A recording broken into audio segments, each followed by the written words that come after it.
¿Qué serías capaz de hacer para defender el honor de tu nación? Imagina por un momento el inhóspito mar de Barents, una extensión gélida y desolada, donde el cielo de plomo se funde con aguas oscuras en una línea apenas perceptible. En este escenario, donde la temperatura media puede descender por debajo de los 40 grados bajo cero y el viento corta la piel como cuchillas, surcan las olas gigantes de acero. Los supertanqueros rusos, verdaderas fortalezas flotantes bautizadas con nombres que resuenan en la memoria colectiva nacional. Hablamos del Murmansk, Arjángelsk y Severomorsk, cada uno de ellos cargando millones de barriles de petróleo, el llamado oro negro, vital para la economía rusa y para el equilibrio geopolítico de todo el hemisferio norte. Las tripulaciones de estos colosos, endurecidas por años de servicio en condiciones extremas, están convencidas de la invulnerabilidad de su misión. Saben que su deber va mucho más allá de transportar un simple cargamento. Llevan consigo el honor, la historia y el futuro de una nación entera. En cada mirada de esos marineros hay una mezcla de orgullo y temor. Orgullo por ser parte de una tradición centenaria, y temor por los riesgos que acechan en un entorno donde cualquier error puede ser fatal. Para comprender el peso de esta misión, basta recordar la historia de los convoyes árticos durante la Segunda Guerra Mundial.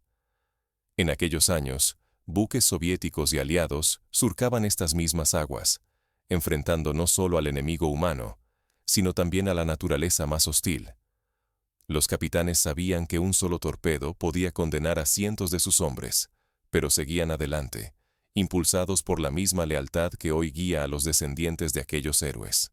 Sin embargo, en esta ocasión, el peligro no proviene de submarinos alemanes ni de tormentas legendarias, sino de una amenaza mucho más sutil y moderna: la guerra híbrida, en la que la información, la tecnología y la percepción pública pueden ser tan letales como los misiles o las minas marinas. Todo cambia en un instante. Desde la oscuridad, sin previo aviso, una coalición internacional lanza un ataque coordinado. Imagina la escena: comandos encapuchados descendiendo en lanchas rápidas y helicópteros de última generación, mientras la niebla y el rugido del motor ocultan sus movimientos. El asalto es total. Se cortan todas las comunicaciones. Se bloquean los sistemas de navegación por satélite y los equipos de radar de los tanqueros quedan sumidos en un silencio absoluto. Los marineros rusos, aislados y superados en número, quedan prisioneros de una situación que parece sacada de una pesadilla moderna. Este tipo de operación no es una fantasía. La historia reciente nos ofrece ejemplos concretos. En el año 2012, comandos de la Marina israelí abordaron el buque Estel en aguas internacionales, utilizando tácticas similares de sigilo y sorpresa. En 2019, la Guardia Revolucionaria de Irán capturó el petrolero británico Stena Impero en el estrecho de Hormuz, demostrando que la toma de grandes buques por fuerzas especiales es una amenaza real y presente en la geopolítica actual. En el caso del Murmansk, el capitán, un veterano marcado por decenas de inviernos árticos, comprende de inmediato la gravedad de la situación. Sabe que la rendición significaría no solo la pérdida de su nave y su tripulación, sino una humillación pública que podría tener consecuencias incalculables para el prestigio y la soberanía rusa. Es entonces cuando toma una decisión extrema. Simula obediencia ante los invasores, pero en secreto activa una alarma codificada, una señal de socorro diseñada para atravesar cualquier bloqueo electrónico y llegar a Moscú. Este recurso no es mera ficción. En los sistemas de defensa naval modernos existe la llamada alarma de pánico o panic button, un mecanismo oculto que permite a los capitanes enviar mensajes cifrados en caso de abordaje o secuestro. En 2017, por ejemplo, la tripulación del mercante Aris 13 usó un sistema similar para alertar a la Marina somalí de un ataque pirata, lo que permitió una intervención rápida y salvó vidas. Ahora, el destino de la tripulación del Murmansk, y por extensión, el orgullo de toda Rusia, penden de un hilo. Los invasores se apoderan del puente de mando, convierten a los marineros en rehenes y comienzan a registrar cada momento, preparando el escenario para una rendición mediática. El silencio es total. Ni radio, ni satélite, ni siquiera señales de humo pueden romper el cerco tecnológico impuesto por los atacantes. En Moscú, la señal de alarma desencadena una reacción en cadena. Políticos, altos mandos militares y expertos en comunicación se reúnen en una sala de crisis, conscientes de que cada minuto cuenta. Saben que no solo está en juego un cargamento de petróleo, sino la narrativa misma de lo sucedido. Permitir que el enemigo controle la historia sería entregar la dignidad nacional en bandeja de plata. El mar de Barents ha sido, históricamente, un escenario de disputas y rivalidades. Durante la Guerra Fría, submarinos soviéticos y estadounidenses jugaron al gato y al ratón bajo el hielo de estas aguas, poniendo en práctica estrategias de engaño y contrainteligencia que a veces duraban semanas enteras. Hoy, la confrontación es diferente, pero la tensión es igual de palpable.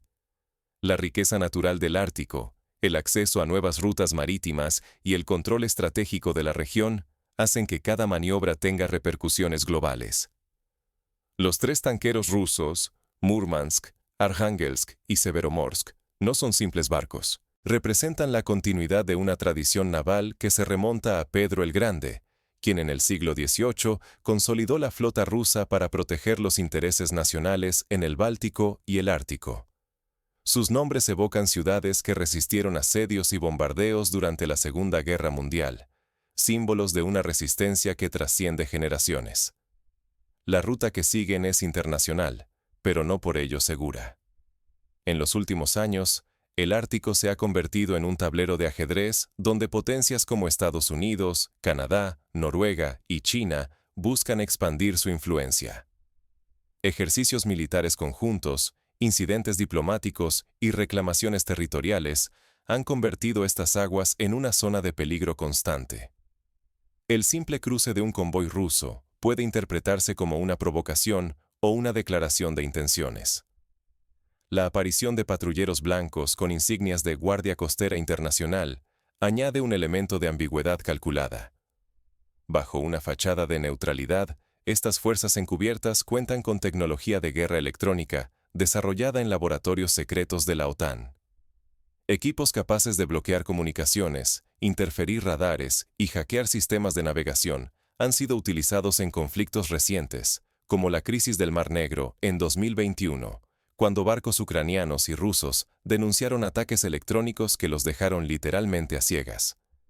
El aislamiento del convoy ruso es total. Los marineros intentan restablecer contacto usando radios de onda corta, bengalas y hasta señales visuales, pero todo es inútil. La sensación de vulnerabilidad es absoluta. Están solos en un mar hostil, rodeados de enemigos invisibles y sin posibilidad de pedir ayuda. En este punto, la operación se revela como una advertencia cuidadosamente planeada. Si Rusia pierde estos tanqueros, el golpe sería devastador. No solo se trataría de la pérdida de millones de toneladas de petróleo, sino de un daño irreparable al prestigio y la influencia rusa en el Ártico. Las consecuencias económicas serían inmediatas. La interrupción del suministro energético podría disparar los precios del crudo, afectar a socios comerciales y provocar sanciones adicionales. Pero el impacto más profundo sería simbólico. La derrota transformaría a Rusia en un actor vulnerable, susceptible a presiones externas y manipulaciones mediáticas. La narrativa de invulnerabilidad, forjada durante décadas de sacrificios y victorias, quedaría hecha trizas ante los ojos del mundo. Bajo la nieve y sobre el acero helado, la diplomacia y la fuerza bruta están a punto de chocar. La sala de mando del Murmansk es un microcosmos de la tensión nacional. El capitán, rodeado de oficiales leales, debe decidir en segundos el destino de su nave y su gente. Sabe que cualquier error puede costar vidas, recursos y, sobre todo, la dignidad de su país. ¿Dispararías contra tu propia tripulación para evitar la humillación de tu nación? Es una pregunta brutal, pero no inédita. La historia está llena de ejemplos donde la lealtad al deber ha llevado a decisiones extremas. Durante la Segunda Guerra Mundial, el almirante alemán Günther Lutyens ordenó hundir el acorazado Bismarck antes de permitir que cayera en manos británicas. En 1982, los argentinos incendiaron sus propios aviones en Puerto Argentino para evitar que fueran capturados por los británicos tras la rendición en Malvinas. El asalto occidental es implacable. Decenas de comandos armados hasta los dientes descienden desde helicópteros y lanchas rápidas, tomando el control de los 3 colosos rusos en minutos. Los marineros, desarmados y superados, son reducidos y usados como escudos humanos. Los invasores los posicionan entre sus defensas y las entradas principales, conscientes de que cualquier intento de rescate podría convertirse en una carnicería fratricida. Esta táctica, utilizada en conflictos como la guerra de Chechenia y la intervención israelí en Gaza, aprovecha el valor de la vida humana como mecanismo de disuasión. El objetivo occidental es claro y despiadado: forzar una rendición humillante, grabarla y exhibirla ante el mundo como trofeo de sumisión. Las cámaras y los drones buscan el instante de la capitulación, mientras las banderas enemigas ondean sobre el acero ruso. El sonido de la tecnología corta el aire polar con la intención de transformar la derrota militar en una victoria mediática irreversible. Esta estrategia, conocida como guerra informativa, ha sido empleada en conflictos recientes, desde la invasión de Irak en 2003 hasta la crisis de Crimea en 2014.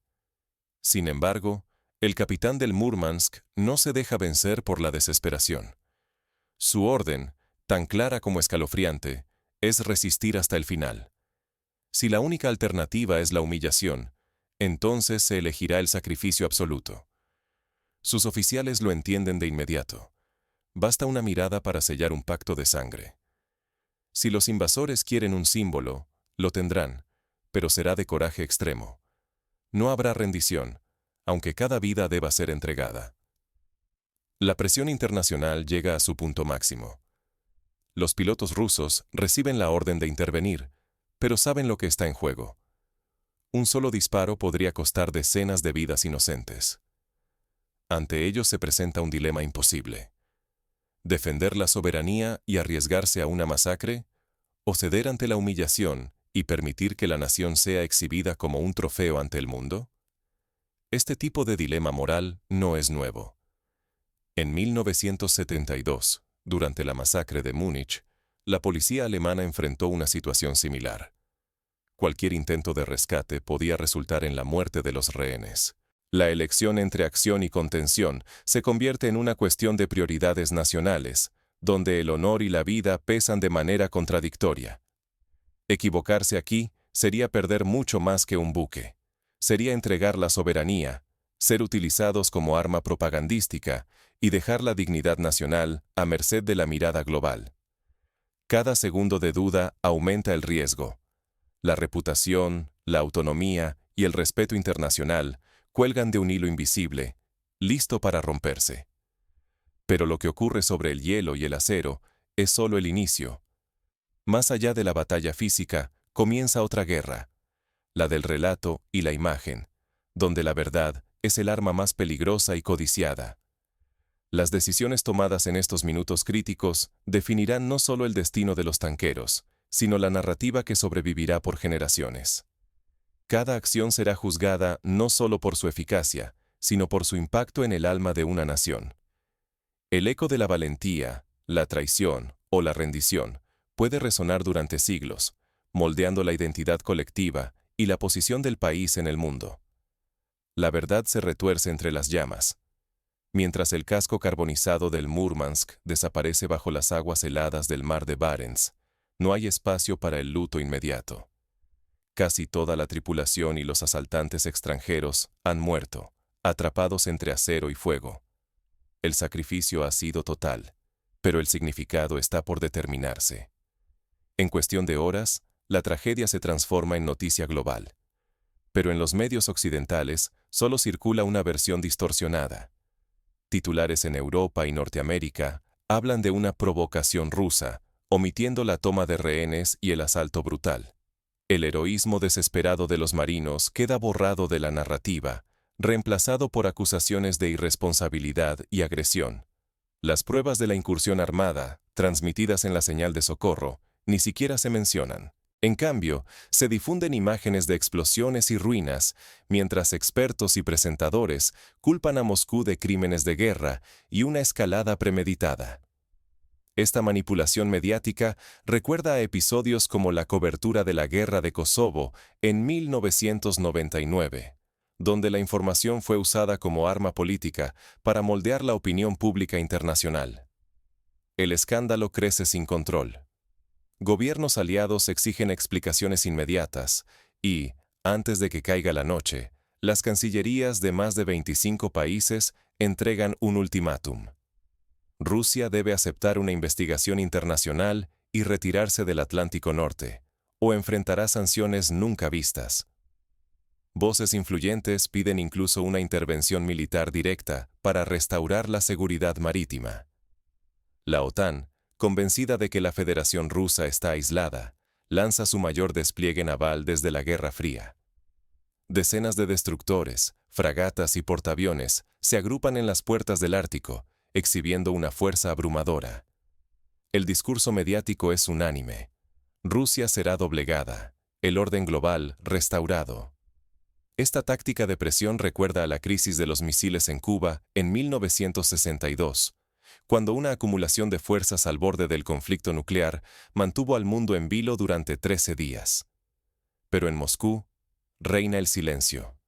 No hay protestas, ni amenazas, ni explicaciones públicas. Solo una calma densa, casi letal, tras la cual la maquinaria política y militar rusa se pone en marcha. Lejos de los focos, se preparan respuestas que nadie se atreve a imaginar. Las lecciones de la historia, como la capacidad de la Unión Soviética para sorprender con respuestas imprevistas durante la Segunda Guerra Mundial, pesan en cada decisión.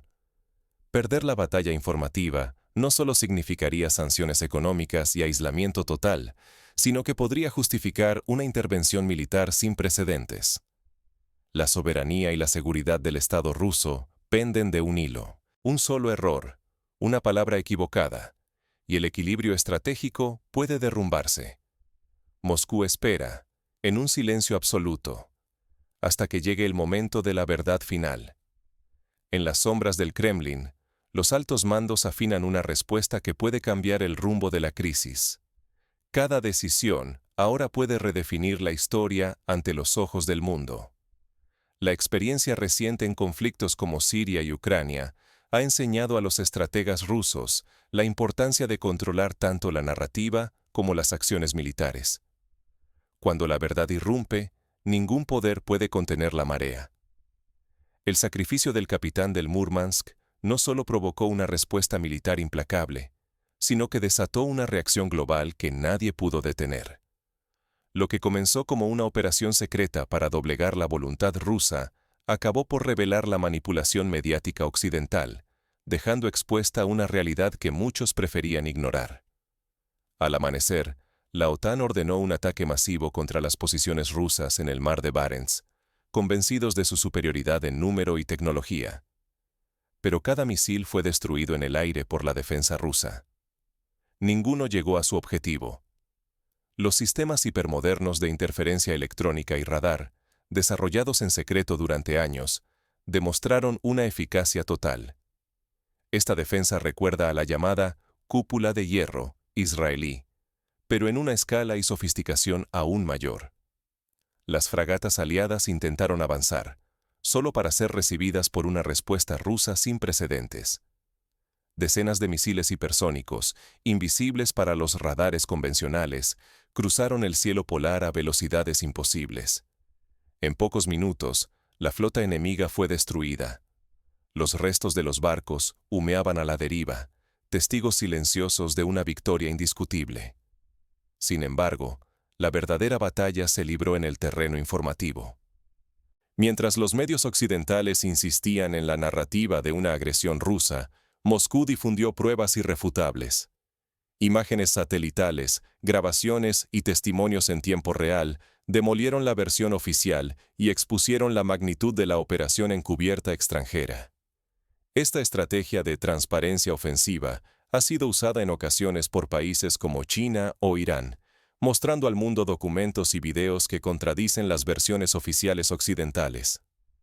Redes sociales, foros y medios independientes amplificaron las pruebas hasta romper la burbuja de desinformación. En ciudades de Europa y América, decenas de miles exigieron transparencia y justicia en las calles. El sacrificio del capitán, convertido en símbolo de valentía, inspiró no solo a su nación, sino a millones más allá de las fronteras rusas. La opinión pública internacional exigió el fin de la guerra y responsabilidades reales. El riesgo era extremo. Si la defensa fallaba, la credibilidad nacional se vendría abajo y Rusia quedaría vulnerable ante futuros ataques. Pero la combinación de fuerza, inteligencia y sacrificio logró más que una victoria militar. Restauró la confianza y el respeto global, devolviendo a Rusia la iniciativa y el control de la narrativa. La lección es clara. Ciertos sacrificios transforman la historia. Mientras el mundo procesa el cambio de rumbo, nuevas oportunidades y amenazas se asoman en el horizonte. La memoria del Múrmansk y de su capitán se convierte en un referente para futuros líderes y estrategas, un recordatorio de que el coraje y la integridad pueden alterar el curso de los acontecimientos. Pero el triunfo no trae paz inmediata. Las consecuencias de este choque resuenan en los pasillos del poder y en las calles, mientras el futuro de la región pende de un hilo. Las potencias extranjeras, sorprendidas por la resiliencia rusa, deben replantear sus estrategias y aceptar que el control absoluto es una ilusión. La victoria no siempre es sobrevivir. A veces, vencer es proteger lo esencial, incluso cuando la aniquilación parece inevitable.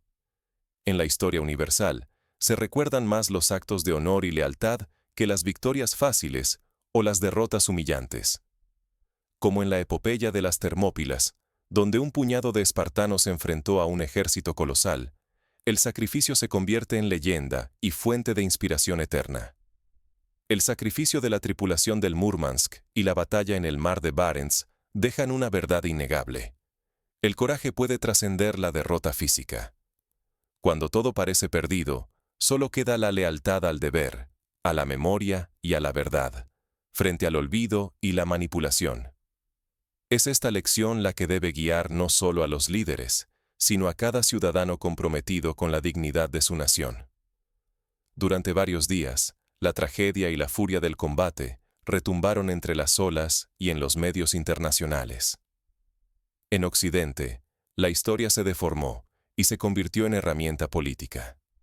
El heroísmo ruso fue cubierto por capas de propaganda, ocultando la verdadera dimensión del sacrificio en las aguas árticas. Esta manipulación informativa ha sido denunciada repetidamente por analistas y académicos que advierten sobre el peligro de permitir que la verdad sea dictada por intereses externos. Al otro lado, cada nombre y cada acto valiente bajo presión se volvieron leyenda.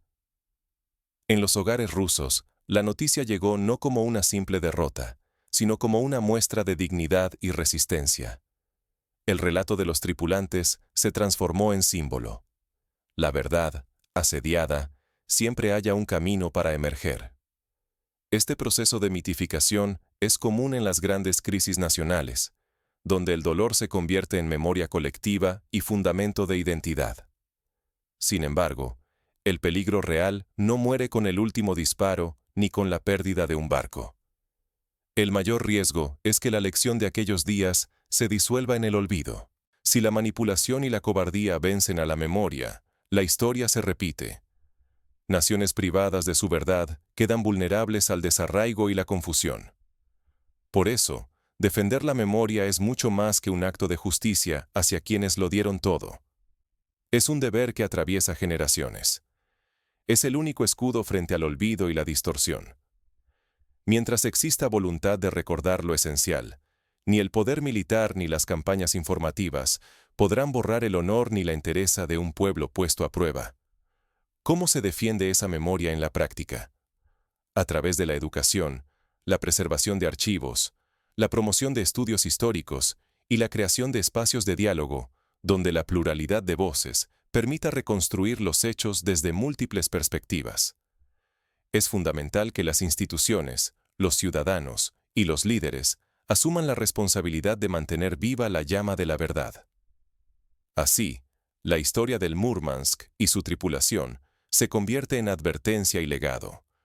Jamás subestimar el poder de la verdad ni la resolución de un pueblo a defenderla, incluso cuando el mundo entero parezca en su contra. Porque al final, el honor y la memoria son los pilares invisibles sobre los que se construye el destino de las naciones.